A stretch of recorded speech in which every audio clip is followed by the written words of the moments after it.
O fato é que ao longo desses quase 24 anos de carreira, eu tive muitas situações interessantes, assim, marcantes. E tem outros casos que beiram o folclore. Conta agora, conta. Que envolve o atendimento a Deus Nosso Senhor. Sério? Sério. Eu atendi Deus. E disse, eu quero mudar o meu registro de nascimento porque aqui no meu registro eu tenho pai e mãe e eu sou Deus, o Criador. E se eu sou o Criador, eu não posso ter pai nem mãe. E essa convivência, essa troca com as pessoas, trazem histórias extraordinárias, porque a Defensoria Pública, o que ela não tem é tédio. Vieram me falar assim, doutor, eu acho que o senhor tem que atender esse caso o senhor mesmo. Aí eu perguntei assim, mas meu amigo, o senhor veio aqui para reintegração de posse, o que o senhor quer reintegrar? Olha, eu quero a reintegração de posse da minha mente. O que houve com a sua mente? A RBS tomou conta da minha mente.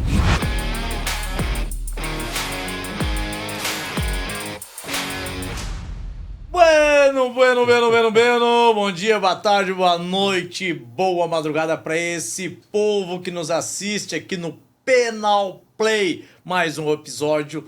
Agradecendo já de antemão você que está no nosso canal de YouTube, Professor Nidal Ahmad. E continue lá, né? Se você não se inscreveu, se inscreva. Se você não acionou aquele sininho, aquela coisa maledeta lá que tu fica toda hora sendo notificado, você vai lá e acione o sininho para você ser notificado de todos os episódios que estaremos divulgando para o pessoal que está no Spotify, também nos escutando. Se, Filipão, tem gente no Spotify, dizem que estão na academia essa hora, dizem que estão no caminho para o trabalho, estão nos seus veículos, estão nos escutando. Então hoje, cara, é um episódio especial. Esse episódio vocês vão adorar, porque é um episódio com um defensor público, Dr.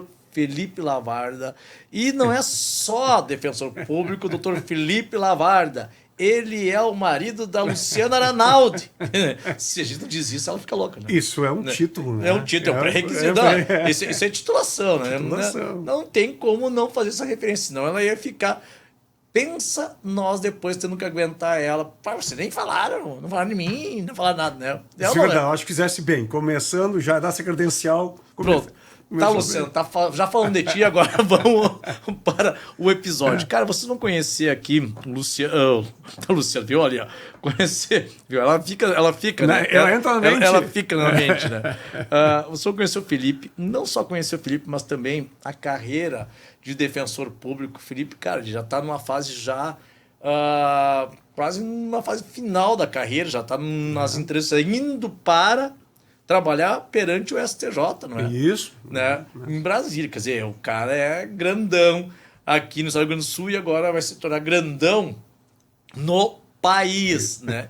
Além de alguns causos que nós vamos contar no que o Felipe ele acabou atuando e que tem gerou algum destaque que a gente vai trocar uma ideia com vocês. Cara, tem muita coisa legal para vocês. Filipão, cara, muito obrigado por você ter...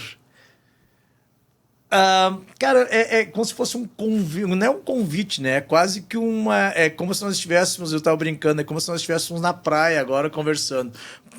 Que bom que você aceitou essa conversa, né? Nem diria o podcast, para vir conversar conosco e, cara, compartilhar essa tua experiência, compartilhar todo esse teu conhecimento com essa galerinha aí que quer saber como é que é a Defensoria Pública. Mas antes disso, te apresento, homem.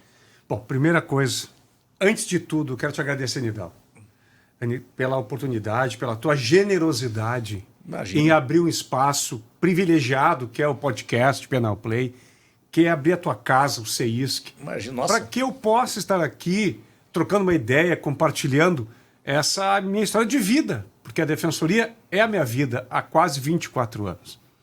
Então, eu quero, assim, eu estou muito feliz, lisonjeado, e eu espero que eu consiga trazer realmente fatos assim inusitados da minha carreira.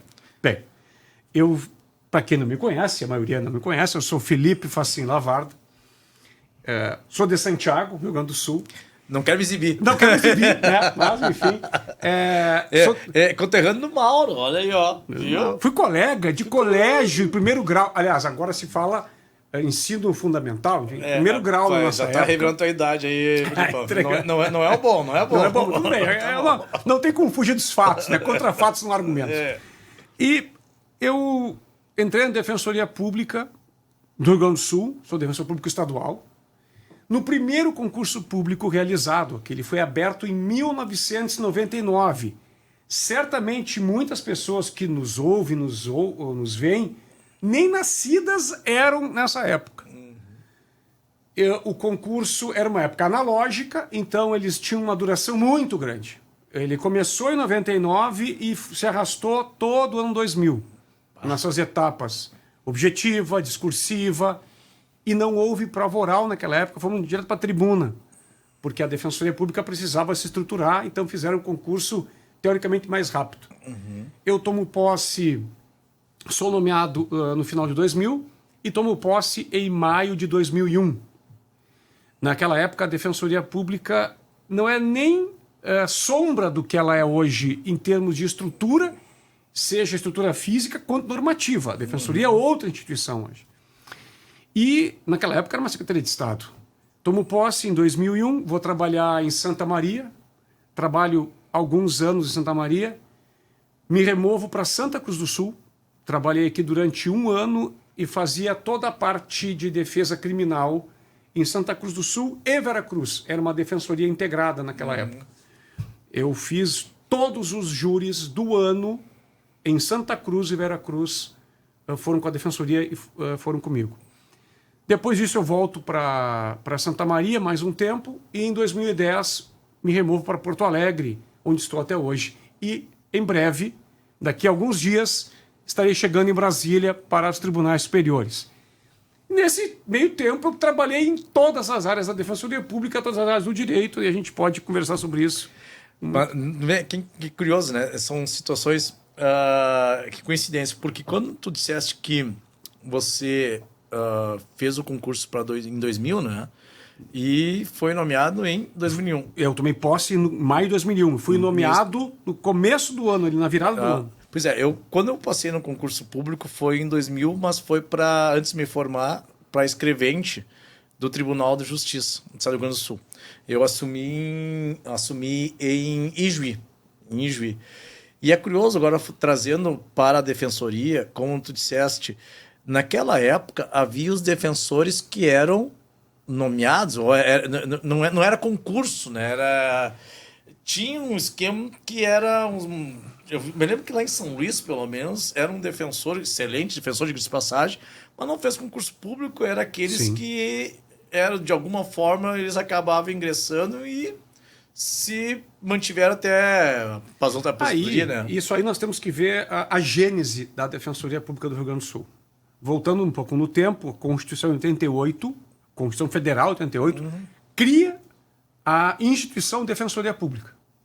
Nessa época, vários estados, como o Rio Grande do Sul, possuíam serviços localizados de atendimento, de assistência judiciária gratuita. Ora desempenhados por advogados privados, ora por servidores públicos cedidos, enfim. Aqui no Rio Grande do Sul, nós tínhamos, na primeira construção, porque em 88 a Constituição cria, aqui no Rio Grande do Sul ela é instalada em 94. E nessa instalação se criou uma instituição, a partir de vários grupos de pessoas. Grupo 1, pessoas que eram servidoras públicas e não necessariamente concursadas, porque pré-88 o concurso público não era uma exigência. Então as pessoas eram servidoras públicas e eram cedidas para a assistência judiciária gratuita do Rio Grande do Sul. Um órgão que era da PGE, fazia parte da estrutura da PGE. Olha só. Então as pessoas eram cedidas, eram servidoras de órgão A ou B, cedidas, transpostas para esse braço da PGE, a assistência gratuita. Havia um segundo grupo de colegas que fizeram um concurso que abriu em 1977. O único concurso para a assistência judiciária gratuita do Rio Grande do Sul. Esse concurso de 77, eles vão tomar posse em 80 e ficam trabalhando nesse mesmo setor. E aí tinham colegas em Porto Alegre, colegas no interior, enfim. E um terceiro grupo eram advogados privados que faziam esse trabalho de assistência gratuita e que, por conta de uma regra constante no ato das disposições transitórias, acho que é o artigo 27, se não me engano, da DCT, permitiu-se o seguinte: como estão criando defensoria, se você é advogado privado, mas comprova que exerce a função de assistente há mais de 5 anos, você pode optar pela carreira de defensoria pública. Ah, sim, exato. Então nós tivemos um grupo que eram advogados privados que optaram pela carreira de defensoria. Então a formação original, o primeiro concurso abre em 99. A primeira turma toma posse em novembro de 2020. Então nesse período... De 2000. Desculpa, de 2000, perfeito. A primeira turma toma posse em novembro de 2000. Isso. Até ali, nós tínhamos uma instituição formada por 3 grupos diferentes. Advogados privados, e tu conheceste vários. Sim. Servidores cedidos e os concursados do único concurso da história da assistência judiciária gratuita do Rio Grande do Sul. E o mais curioso, sim, para quem não... Essa questão da evolução da instituição, a estrutura que foi incorporada dentro da Defensoria Pública. Quando eu entrei no fórum, cara, a Defensoria Pública tinha uma salinha. Sim, sim. Né? Acho que isso era uma regra. Né? Era regra. Era uma salinha dentro do fórum, bem afastado. Aquelas salinhas que acho que ninguém queria. A pior sala. A pior sala deixava Sim. a Defensoria. E era interessante. E, cara, e aí a Defensoria, ao passar do tempo, obviamente, começou a se estruturar.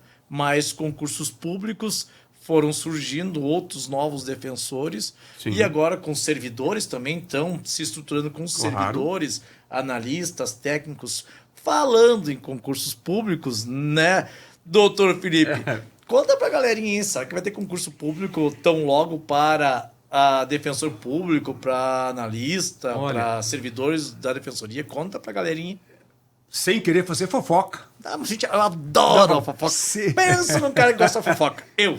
Sem querer fazer fofoca, eu vou contar aqui para os nossos ouvintes, para as nossas ouvintes, nós temos um concurso, o 7º concurso para ingresso na carreira da Defensoria do Rio Grande do Sul, aberto agora. Nossa. Estamos com inscrições abertas agora. Nós estamos hoje no dia 25 de fevereiro de 2025, para vocês só para se situarem, tá? E as inscrições, acredito que vão até meados de março. Olha, dá tempo. Já escutou o episódio, já escolheu, já pode ir fundo. E a prova objetiva será aplicada no final de abril. Então vamos fazer um jabazinho. Será que nós temos cursos preparatórios para defensor público aqui no CEISC? Olha... Quem é que coordena?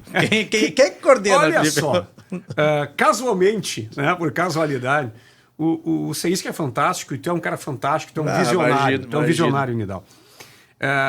O Nidal, antes mesmo de ter o concurso anunciado, ele conversou comigo, naquele momento era presidente da Fundação Escola Superior da Defensoria Pública, a FESDEP, uma instituição local com tradição de preparação para o concurso da defensoria. E chegou com a proposta. Quem sabe a gente trabalha juntos? Pois é. Quem sabe a gente une as nossas qualidades, as nossas melhores valências? Isso. Eu disse, ótimo. Faz uma Lex Tercia. Ótimo.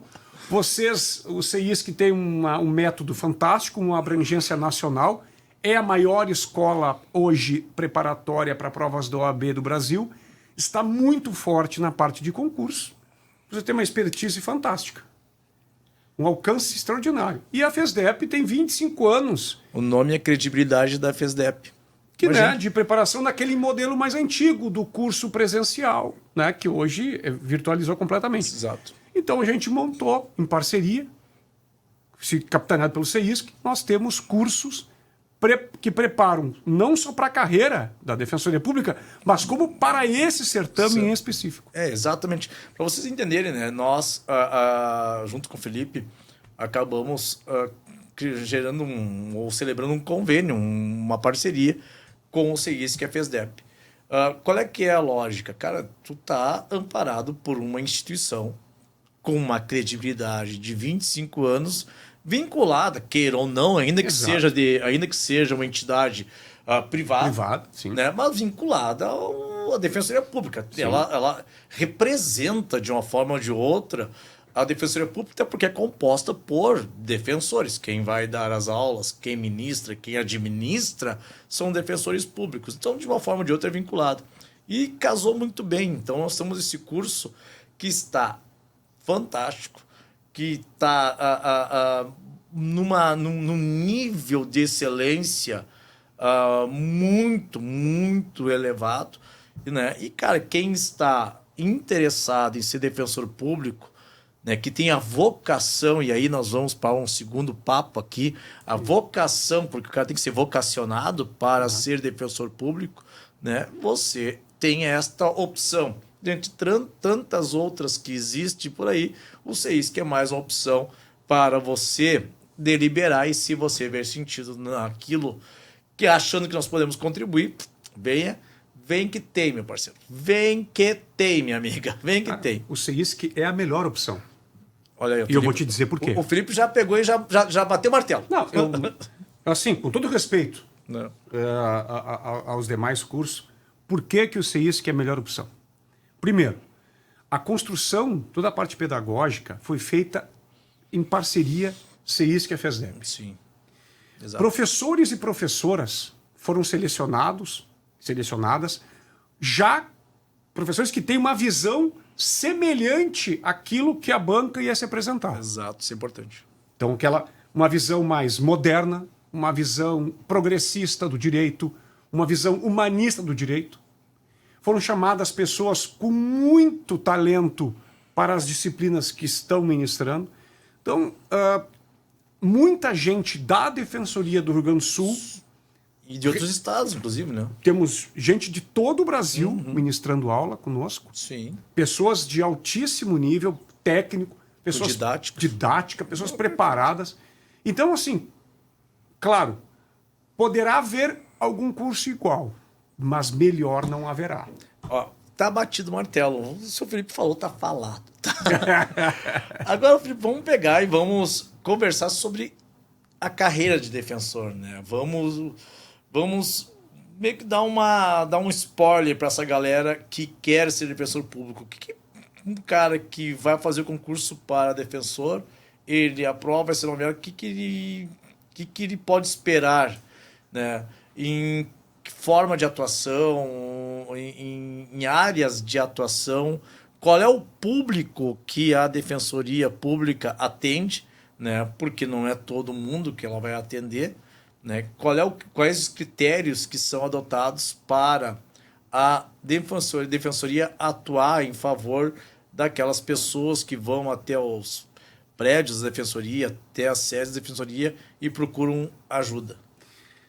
Cara, assim, o legal da defensoria, do meu ponto de vista, é que a defensoria ela é a vida real. A vida real.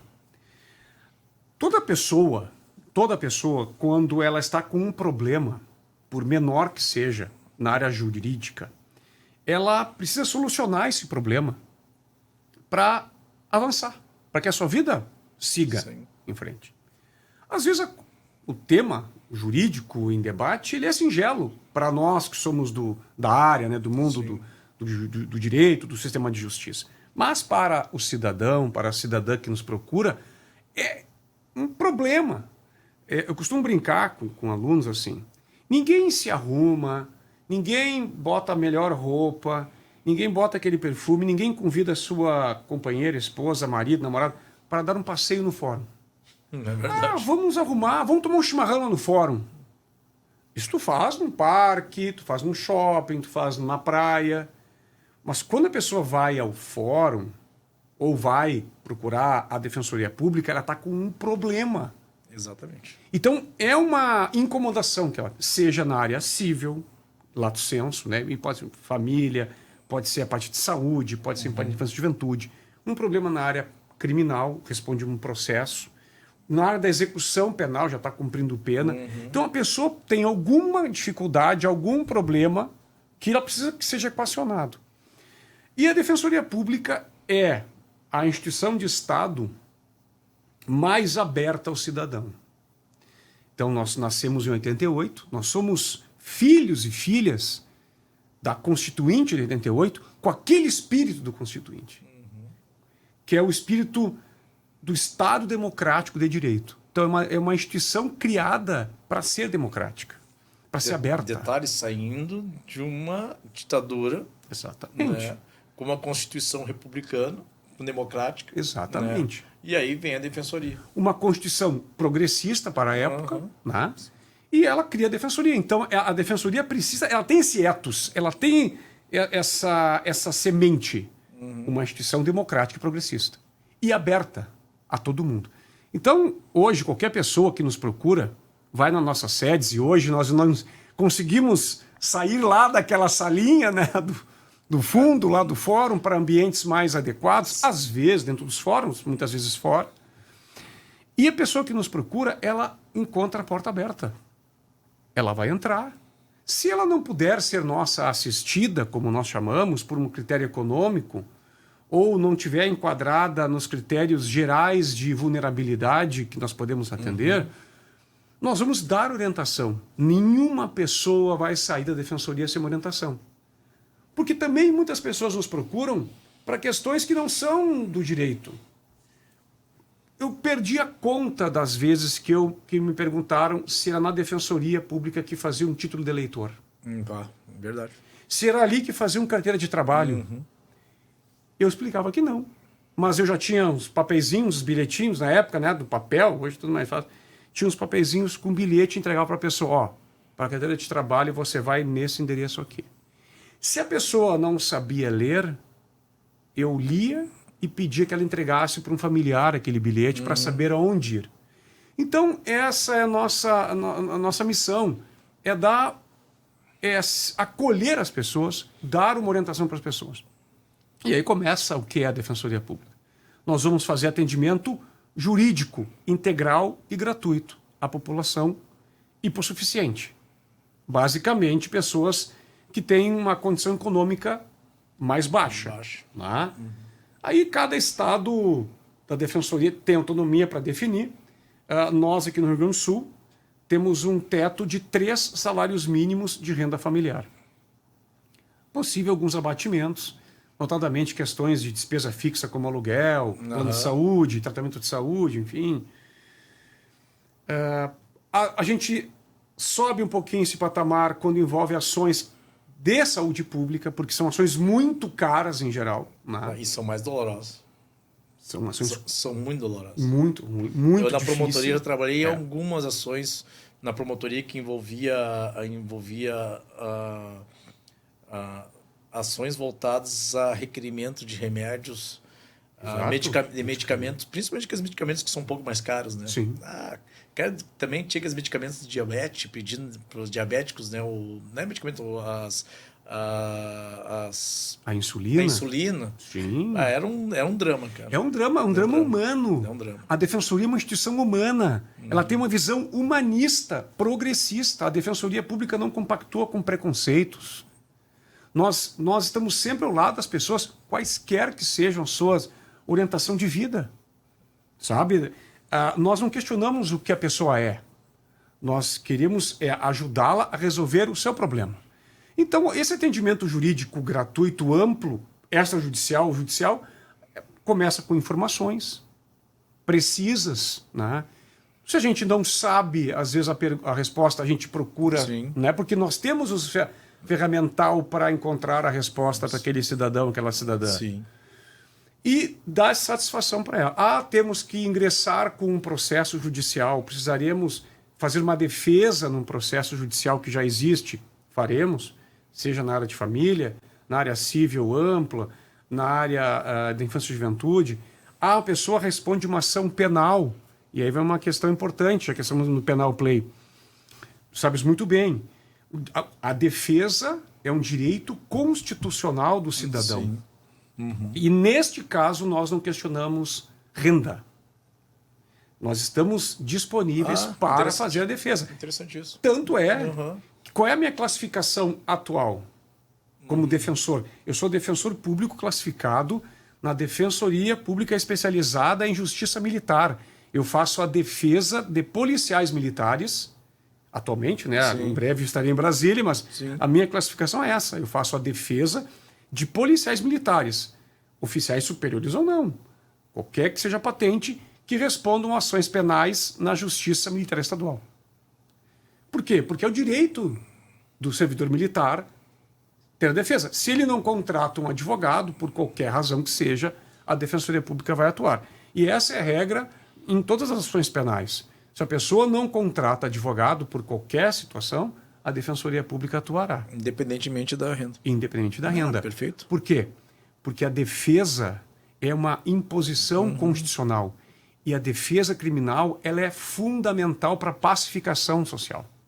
Sem dúvida. Afinal, uma defesa criminal bem feita garante ao magistrado ou à magistrada a certeza de que a decisão que ele tomar ou ela tomar, porque a decisão não nos pertence, a gente tem que entregar uma boa defesa. Então isso dá tranquilidade para o Poder Judiciário decidir. Ele não precisa ficar nervoso, preocupado, a pessoa fica tensa.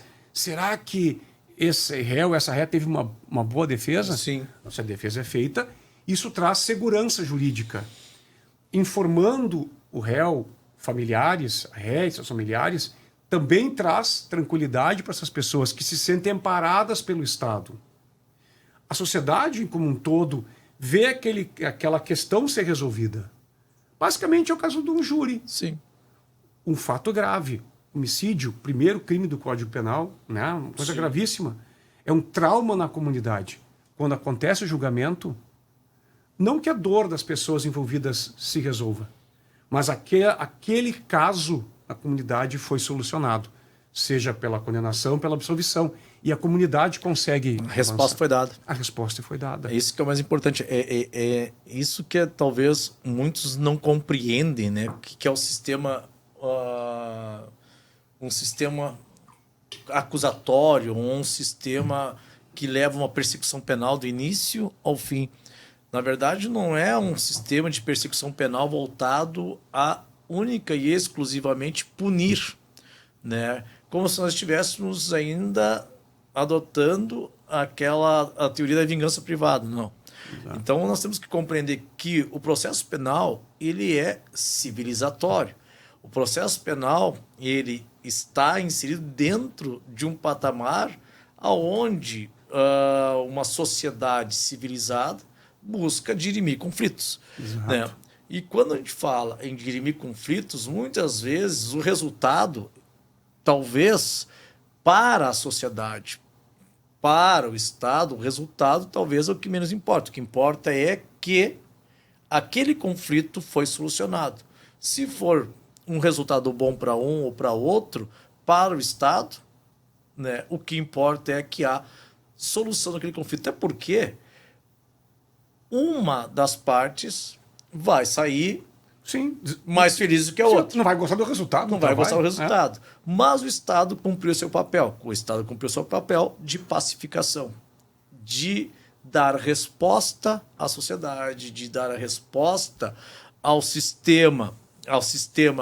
Por isso que o sistema criminal existe, né? E não só com um critério ou uma percepção punitivista, né? Mas me diz uma coisa também, Felipe. Me conta um caos aí para nós. Eu sei que tu gosta, o Felipe tem uma característica.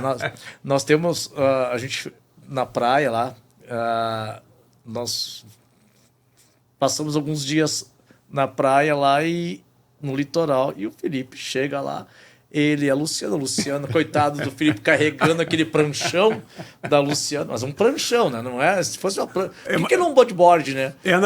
Tem que ser um pranchão. Ser a maior prancha. Tinha que ser um pranchão, né? E aí, cara, ele senta lá e o cara, ele é um contador de causos, né?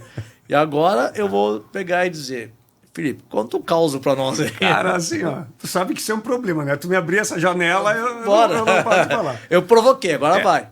A Defensoria Pública, ela é tão fantástica, por isso que ela é magnetizante para quem gosta de pessoas. Isso é o primeiro ponto. Exatamente. Para ser defensor, tem que gostar de pessoas, porque a tua vida é falar com pessoas. Exato. Em algum momento, apesar de todas as ferramentas tecnológicas, tu vai sentar com o usuário, com a usuária, que tu vai ter que entender aquele caso. E essa convivência, essa troca com as pessoas, trazem histórias extraordinárias, porque a Defensoria Pública, o que ela não tem é tédio. Não tem rotina. Não tem um dia igual ao outro. Com ou sem emoção? Com emoção. Sempre com emoção. Com emoção. Muita emoção. O fato é que ao longo desses quase 24 anos de carreira, eu atuei em todas as áreas do direito, onde a Defensoria Estadual atua, eu tive muitas situações interessantes, assim, marcantes, casos que me marcaram como pessoa, como profissional, Imagino. situações duras, situações pessoais, assim, sofridas, né? Casos complexos. Aqui em Santa Cruz tive vários casos complexos. E tem outros casos que beiram o folclore. Tem um que eu gosto muito, que eu gosto de falar, e esse eu acho que eu não te contei lá na praia. Conta agora. Conta. Que envolve o atendimento a Deus Nosso Senhor. Sério? Sério. Eu atendi Deus. Foi o seguinte. Explica essa, quero ver. Em 2010, eu me mudo para Porto Alegre e eu assumo uma vaga numa unidade nossa, extrajudicial, chamada Unidade Central de Atendimento e Ajuizamento, UCA. E essa unidade, ela é a seguinte, ela é porta aberta, todos os dias da semana, qualquer pessoa entra lá para falar o que quiser. Então, um dia sentou uma pessoa na minha frente e um dos meus trabalhos era atender as pessoas que desejavam retificação de registro civil. Corrigir prenome, nome, gênero, né? Pessoas que precisavam mudar de documento e tal. E esse cidadão chegou lá vestido uma túnica branca, com uma faixa presidencial cruzada, assim, e ele disse que ele queria corrigir o registro de nascimento dele. Ok, o pessoal do balcão marcou para mim, sentou na minha frente, aquele senhor, túnica branca, cabelos crespos, longos pelos ombros, e disse, eu quero mudar o meu registro de nascimento porque aqui no meu registro eu tenho pai e mãe e eu sou Deus, o Criador. E se eu sou o Criador, eu não posso ter pai nem mãe. Tem lógica. O que é um raciocínio perfeito dele. Não. O raciocínio, no universo que ele, nesse metaverso que ele habita, ele está com razão. Chegou lá, organizado. Carteira de identidade, de nascimento. Só que algum gaiato lá em Porto Alegre, que devia conhecer ele, fez uma carteira grande, uma folha 4, uma carteira de identidade de Deus Nosso Senhor, Criador do céu e da terra, não sei o quê, com a foto dele, uma folha 4 branca, uma foto dele, uma faixa verde e amarela cruzada em cima, de ponta a ponta. E colocou assim, era Deus Nosso Senhor, Criador do céu e da terra, Pai de Jesus Cristo, sei lá, tinha 3 linhas assim de nome. E o Criador de tudo, o Criador do universo. Ele disse, eu quero que o meu registro seja igual à minha identidade. Aqui, essa folha grande. E eu pensei, mas um gaiato se prestou a fazer isso, né? Deixou o cidadão mais fora daquele. Bom, mas quando a gente atende uma pessoa, pelo menos eu procuro isso, tu tem que entrar na mesma energia da pessoa. Claro. Tu tem que entrar naquela mesma energia. Eu disse para ele, o senhor está correto. Deus, o senhor está correto. Aliás, o senhor sabe que está correto, porque o senhor é Deus, né? O senhor já sabe que está correto. Tem lógica também. Tem lógica. Então, aí eu disse para ele assim, fiquei pensando, tomei um cafezinho, serviu um cafezinho para Deus. Disse, Deus, mas nós temos um problema aqui. Aqui onde o senhor está agora, nessa mesa, nessa sala, aqui é a terra. Não é um lugar muito bom, mas o senhor que criou agora aguenta. E aqui na terra, todos nós temos que ter uma identificação civil, porque eventualmente nós precisamos ir num hospital, num posto de saúde, numa delegacia, uma abordagem qualquer, a gente tem que ter uma identificação. Isso é uma exigência, uma burocracia, quase uma burrice. Mas o ser humano é raso, né? O senhor sabe que nós somos seres muito rasos ainda. O senhor nos criou, nos deu, né, um limite de compreensão. Meu Deus. E espirituoso. E aí, assim, a gente tem essa limitação. Nós criamos essas regras para poder conviver. Então, eu vou fazer uma proposta. Uma proposta para o senhor. Isso é uma conversa de meia hora. Foi longo. Mas, né, conversando e tal. Vamos fazer uma proposta. Quando o senhor estiver na sua forma espiritual, na sua forma elevada, o senhor usa esse documento aqui. Aí eu peguei a carteira falsa branca, aquela. essa aqui é a sua carteira universal. Quando você estiver lá entre os deuses, enfim, tal. Quando o senhor estiver aqui, na sua forma carnal, na sua forma humana, ambulando entre nós, o senhor use esse outro documento aqui. Esse menorzinho aqui, que tem pai e mãe, porque vai lhe ajudar na prática, vai ser mais fácil usar esse do que o outro. E aí ele me olhou assim e disse, tá bom, eu aceito esse acordo. Eu aceito esse acordo. Tem sentido. Tem sentido. Tá bom pro senhor, tá bom. Saiu dali, satisfeito, me elogiou na portaria, muito bom atendimento. E nunca mais apareceu. Mas a gente tem que agir assim. Tem que agir assim. Fosse outro, que em outra situação, capaz de começar a depreciar o cidadão, de repente tem um problema. Exato. Né? E, cara, muito bem. É vocação. Aí, posso continuar nesses causos assim? Momenta, vai lá. Outra vez apareceu um rapaz desorientado. Uma pessoa. Começamos bem os caos, agora podemos conseguir. A pessoa, um rapaz sujo, famélico, a gente deu lá umas bolachinhas. Aliás, é uma coisa muito comum. Muitos colegas e colegas minhas têm lanche, bolacha, café, água para dar para as pessoas. Porque às vezes a pessoa está 2, 3 dias sem se alimentar. Então eu dei umas bolachinhas pro rapaz, a funcionária fez um café e tal, deixei ele comer um pouco. Vamos entender esse rapaz aqui. E ele alegava que tinha sido assaltado, que tinha apanhado, sido assaltado na frente de um hotel em Porto Alegre. Deu o nome do hotel. Disse, olha, lá me assaltaram e levaram meus documentos. E eu estou sem documento nenhum. Tá? Fizemos contato com o hotel. E o hotel, lá demorou um pouco, consultou as suas câmeras de vídeo. E, de fato, esse rapaz era um morador de rua que estava dormindo na calçada do hotel e tinha sido agredido. Poxa. E na agressão, alguém joga a carteira dele para dentro de um canteiro. Assim. O pessoal do hotel encontrou essa carteira. Isso tudo numa sexta-feira, de tarde. Eu era o plantonista dessa central em Porto Alegre. Nos ligam de volta. De fato, essa história é verdadeira. O rapaz apanhou, a carteira foi devolvida, encontramos aqui, o nome dele é tal. A minha funcionária, naquele momento, uma funcionária extremamente arguta, inteligente, rápida, ela pensou, vou consultar a Polícia Civil para ver se esse rapaz está com algum registro de desaparecido e tal. Pois não é que era isso? O rapaz estava há 1 ano desaparecido. Nossa.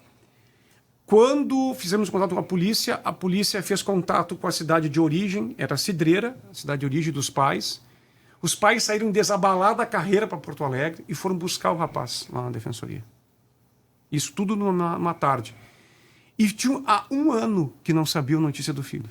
Esses pequenos casos aqui, somados a tantos outros que a gente pode falar, casos de repercussão na mídia, como tivemos da gêmea siamesa, eu ia te dizer, curiosamente, o Gabi, ele é muito perspicaz. O Gabriel, ele está aqui, né, me ajuda a montar os podcasts. Sim. E ele faz a pesquisa, né? Ele vai lá, furungueiro, e ele, quem é o convidado? Agora é o Felipe Lavardi. Ele vai lá e bota no Google. O que esse homem fez na vida, né? E, cara, ele encontrou algo extremamente interessante e, por coincidência, né, aconteceu em São Luís Gonzaga, que Santiago só não é melhor que São Luís Gonzaga, tá? Santiago só não é melhor. São lindeiras são ali próximas, e tal. Isso sim, eu não quero me gabar, não quero me exibir, mas eu sou de São Luís Gonzaga, tá bom? E era um episódio, era uma situação em que a mulher ela estava grávida e a gestação era de siamês, né? Siamês. E eu tava lendo depois, ela corria risco de vida. De vida, né? Sim. Como é que foi isso, Felipe? Esse caso foi bem sintomático, sabe? A gente acompanhou todo o desenrolar dele. Vários colegas atuaram nesse caso. A Andréia Rambo, que é uma defensora lá, sim, ela foi colega da minha irmã. A Andréia Rambo, que é defensora lá em São Luís. Que fez o primeiro atendimento nesse caso. Ela começou a faculdade e eu estava saindo. Né? Logo na sequência, ela foi colega, se formou junto com a Naila, com a minha irmã. né? Que maravilha. É mais uma coincidência. Uma grande colega, uma grande defensora pública, e ela, a Andréia, faz o primeiro atendimento a esse caso.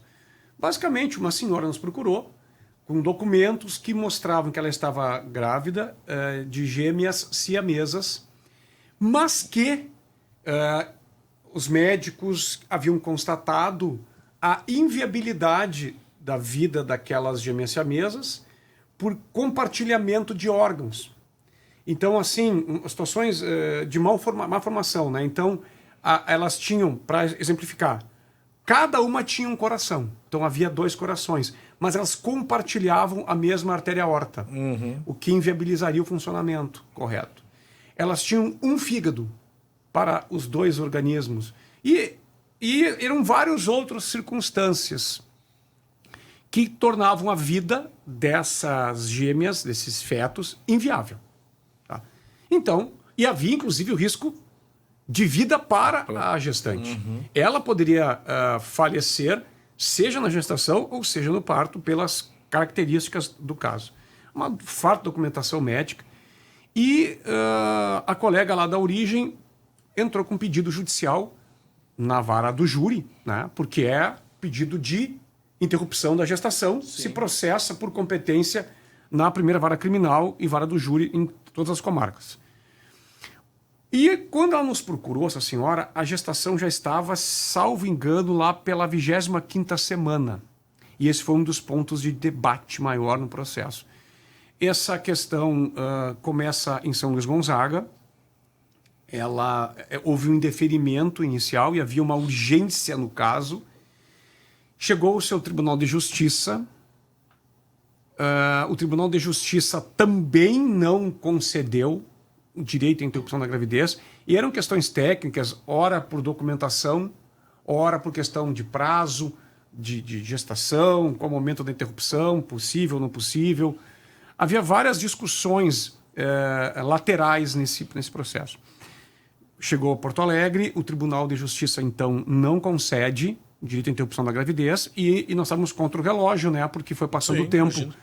Levamos a questão ao STJ, para vocês verem que a Defensoria Pública procura tutelar o cidadão até a última instância, e levamos até o STF também. Ao fim e ao cabo, não houve autorização judicial para a interrupção da gestação. E, claro, cada semana que passava, a situação ficava mais grave. Acontece um parto prematuro, 34ª, 35ª semana, teve que ser feito o parto, porque a situação já era insustentável. Houve o parto, e essas gêmeas nasceram, já tiveram que ficar na UTI, no hospital, de imediato. Elas nasceram com vida, já ficaram na UTI. Novamente a Defensoria Pública interveio, porque daí nós entramos com uma ação judicial para obter o tratamento de saúde caríssimo que teve que ser aplicado para aquelas meninas sobreviverem. Elas tiveram algum período de vida muito curto e vieram a óbito, como já se sabia que aconteceria. Felizmente, a gestante sobreviveu, mas foi um suplício para a família todo esse processo. Imagina, além do sofrimento, mas aí tem um outro aspecto, agora trazendo para a área penal, né? Se tu for observar, tem 2 situações que poderiam viabilizar o abortamento. Primeiro, que tu não precisa de autorização judicial, teoricamente. Né? Tu não precisa, lá no artigo 128 do Código Penal, permite, no inciso 1º, que ocorra a interrupção da gravidez com morte do feto quando demonstrado que a gestante estava em perigo de vir a óbito, ou seja, para salvar a vida da gestante, que nós chamamos de excludente de licitude específica relacionado ao crime de aborto. Então, teoricamente, sempre de uma forma teórica, né? Claro que os médicos eles se resguardam. Exato, é isso que eles querem. Vão se resguardar, né? Eles se resguardam, não é tão simples assim você convencer um médico a realizar o aborto dizendo, olha, você está amparado no artigo 128, inciso 1º do Código Penal, até porque também tem protocolos a serem seguidos que vêm lá do Conselho de Medicina, também nesse sentido. Mas também, tem uma outra situação que poderia viabilizar a incidência do artigo 128 do Código Penal, se nós formos considerar, porque eu li a matéria, que havia algo como uma analogia em relação ao feto anencéfalo. Sim. Né? porque teve a DPF número 34, se não me falo melhor, 54 do STF, que passou a considerar a possibilidade de interrupção da gravidez com morte do feto quando constatado que o feto ele não possuía as calotas cerebrais. Ou seja, ele não tinha a viabilidade de seguir com vida. E é curioso, porque isso também tem um aspecto teórico, porque no conceito de morte, né, que Exato. Tem lá no artigo 3º da Lei 9434 de 98, se não me falo de memória, né, não me lembro exatamente o ano, acho que é 94, 34, 98, bora lá. E lá no artigo 3º tem um conceito de morte, que é quando ocorre a cessação das atividades cerebrais. Quer dizer, aquilo que nós chamamos de morte encefálica, né? Ora, se você não tem cérebro, né, se está constatado que o feto não tem cérebro, é um ser sem vida. Ou seja, é um ser cujo direito, teoricamente, não tem o que tutelar. Sim. Não há o que tutelar, não tem vida a ser tutelada. E aí o STF passou a considerar como sendo um fato atípico, né? Atividade da conduta. Nesse caso, como não havia essa constatação de a atividade cerebral não ter funcionamento, talvez não se enquadraria de forma concreta, mas tentou-se argumentar como se fosse por analogia. Porque outras situações inviabilizavam a vida. Tanto Sim. é que elas saíram do ventre materno, ficaram no UTI até rapidamente virar. Porque os órgãos todos eram embaralhados ali, Sim. havia uma grande má formação. Enfim, isso se tentou, se trabalhou, né? Mas sempre a questão jurídica e aí agora tu traz uma questão mais didática, inclusive para quem que vai fazer concursos públicos, né?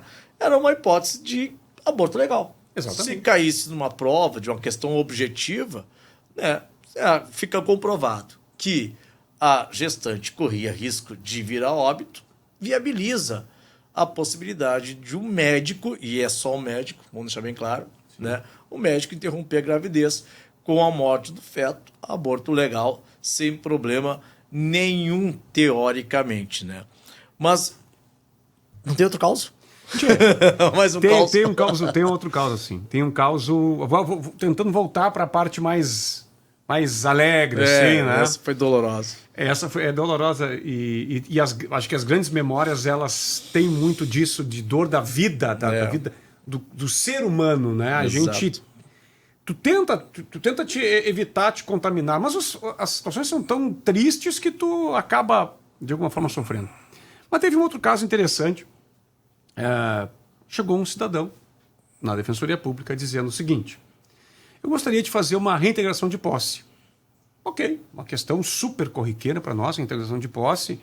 Até o CPC, ele prevê expressamente, na atual versão, a participação da Defensoria Pública nos conflitos coletivos de posse. Então, a Defensoria tem um grande interesse na parte urbanística e tal. A reintegração de posse, maravilha, vamos atender, o pessoal é preparado para isso. Aí vieram me falar assim: doutor, eu acho que o senhor tem que atender esse caso o senhor mesmo. Ok, é meu, vamos lá. O cidadão sentou na minha frente, começamos a conversar. E falando, eu deixo as pessoas sempre falarem, eu acho que isso é importante para a Defensoria Pública, é ouvir as pessoas. Exato. A pessoa tem que esvaziar um pouco as suas angústias, né? Então falou, e eu não consegui identificar exatamente o que ele estava buscando, porque reintegração de posse, a pessoa ocupava algum lugar, foi desse lugar retirado de forma injusta e quer voltar. E eu não estava identificando. Aí eu perguntei assim: mas meu amigo, afinal de contas, o senhor veio aqui para reintegração de posse, o que o senhor quer reintegrar? Olha, eu quero a reintegração de posse da minha mente. Eu disse: mas o que houve com a sua mente? A RBS tomou conta da minha mente. Eu só faço e penso o que a RBS manda. Nossa. Eu não consigo pensar em mais nada. A RBS, para quem não sabe, é a afiliada da Rede Globo, aqui no Rio Grande do Sul. E eu, novamente, naqueles estilo que eu sempre adotei de entrar na vibração da pessoa, realmente pensar só que RBS manda é difícil. Mas o senhor já tentou trocar de canal? Botar no canal 10 ou no canal 7 da sua televisão? Ou no rádio, de repente, mudar ali, né? E o rapaz me olhou assim, mas eu nunca pensei nisso. Mas eu posso fazer? Eu disse, claro, eu vou escrever para ti aqui. Escrever no papel. Trocar o canal da TV. Vai para Bandeirantes. Para canal, tem Bandeirantes, tem Cultura, tem aqui, tem Guaíba e tal. Também tem aqui rádios, tal. Escrevi. Entreguei para carimbei. Pá, carimbo. Felipe, defensor público.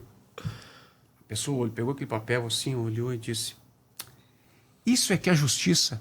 Olha aqui, eu vim aqui para buscar um papel, já estou com o papel na mão, com a solução na mão. Muito obrigado, olha, já me sinto bem. Novamente, né? Então, assim, esses caras são milhares de coisas pitorescas, até assim, folclóricas.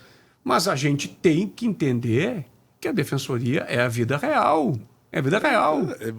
Aí tu tem que estar pensando, vem cá, você pode detectar, mas esse cara, esse cidadão e aquele que seria Deus, será que eles não teriam algum problema mental, psicológico? Mas sim, é que a defensoria também tem um limite para atuar. Claro, tu não somos pode, um órgão jurídico. Tu não pode chegar simplesmente, vamos buscar interdição daquele cidadão, porque tu não sabe até que ponto ele se torna perigoso para si ou para a sociedade. Então tem que ter uma calma, né? Porque os nossos ouvintes estão pensando, esse cara tem que ser...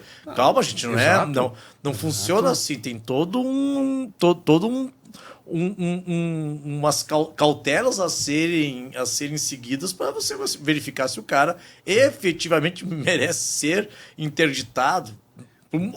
Quem não, né? Atire a pedra quem não deu não aprontou uma dessas, né? Mas aí que é importante a gente sempre lembrar. A Defensoria Pública é a instituição mais jovem do sistema de justiça.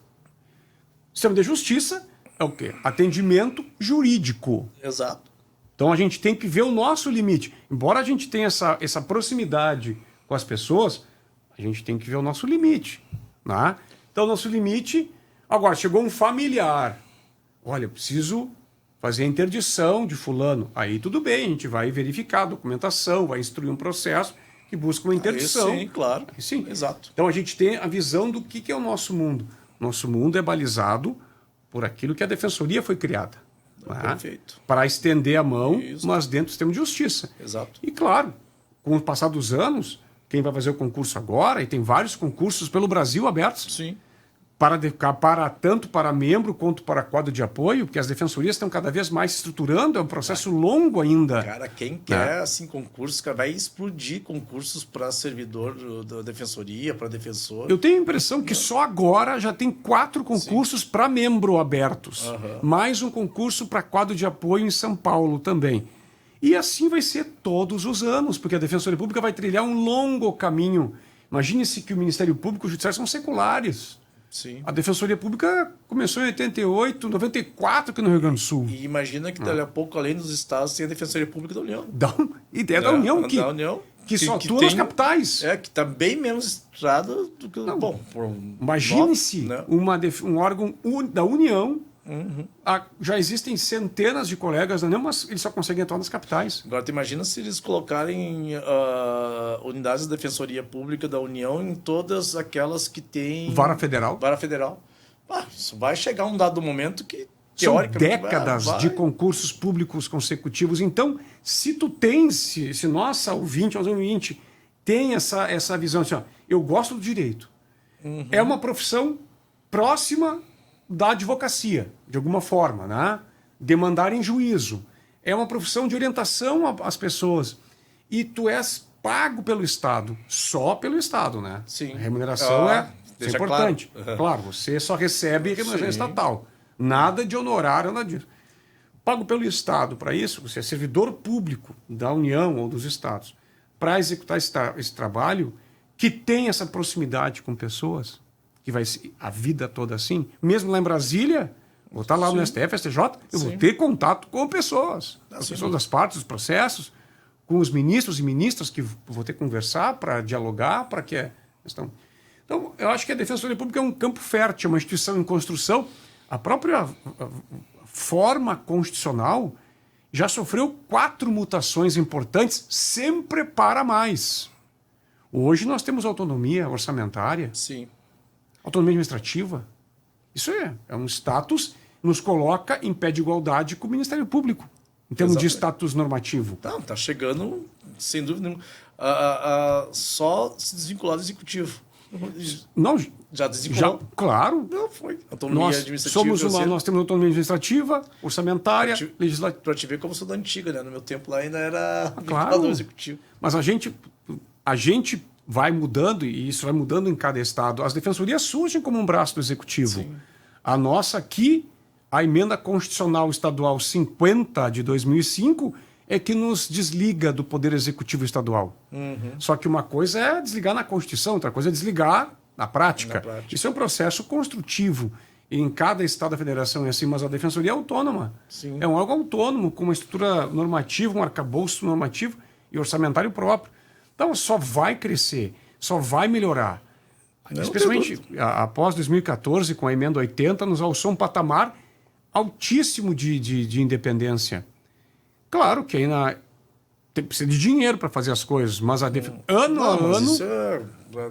Isso já aconteceu com o Ministério Público também. Teve uma época que o Ministério Público, a gente fala que a Defensoria Pública tinha uma sala dentro dos fóruns, mas o Ministério Público também tinha. Naquela época, quando eu entrei no Ministério Público, né, recém tinham construído o prédio do Ministério Público de Ijuí. Antes também, os promotores ficavam nas salas dentro dos fóruns, né? Tinha aquelas salas além da Defensoria. Então, e hoje o Ministério Público tomou uma proporção, né, se estruturou. Né, se estruturou talvez um pouco mais rápido que a Defensoria, claro, por questão de já ter uma existência... Uma instituição histórica já consolidada. Né? Mas o caminho, sem dúvida nenhuma, é que a Defensoria ganhe tanto espaço quanto o MP. Eu não tenho a menor dúvida. Felipe, meu querido, eu acho que já estamos chegando numa hora de podcast, cara, passou rápido essa conversa. Né? Eu te falei, né? Tu não pode já falar. Cara, olha, não, mas foi muito prazerosa. Parecia que nós estávamos tomando uma cervejinha na praia. Que delícia! Na praia. Felipe, eu quero agradecer, cara, assim, ó, deu um panorama praticamente completo do que é a Defensoria Pública. Né? Você exteriorizou toda a tua paixão, né, por essa instituição. Eu acho que transcendeu, eu acho que contagiou as pessoas que estão nos ouvindo, as pessoas que estão nos assistindo. É muito bonito você perceber, de você constatar, né, a paixão de um profissional com a sua instituição. Né? Aí tu vê como as instituições crescem. As instituições crescem a partir de pessoas. As pessoas certas, as pessoas que têm um pensamento disciplinado para aquela instituição. As pessoas que têm paixão por aquilo que faz e para quem faz, que é importante. As pessoas que têm vocação. Então, se você se inspirou com esse episódio, né, com essa experiência que o Felipe ele acabou de compartilhar conosco, cara, se tu se sentiu tocado, então, meu amigo, você é defensor. Tá no caminho. Você é defensor. Você é defensor público, você será defensora pública, né? Então, é muito nobre. É uma instituição, eu diria, dentro do sistema penal, dentro do... É a instituição mais nobre, porque ela vai falar por aqueles que não têm condições, não têm palavras. Exato. Né? Vai falar por alguém que não consegue. Geralmente com pessoas mais humildes, pessoas que talvez sozinhas, certamente sozinhas, elas não conseguiriam buscar defender os seus direitos, de buscar os seus direitos. Então, é uma instituição que merece todo o nosso respeito, é uma instituição que merece toda a nossa admiração. E, Felipe, depois eu já te admirava. Agora, a partir desse episódio, eu já virei teu fã. Já virei teu fã, né? Eu só não falei isso pra Luciana, porque ela vai querer também. Tu não é meu fã também? Sim, Luciana, eu sou teu fã também. Pronto, tá?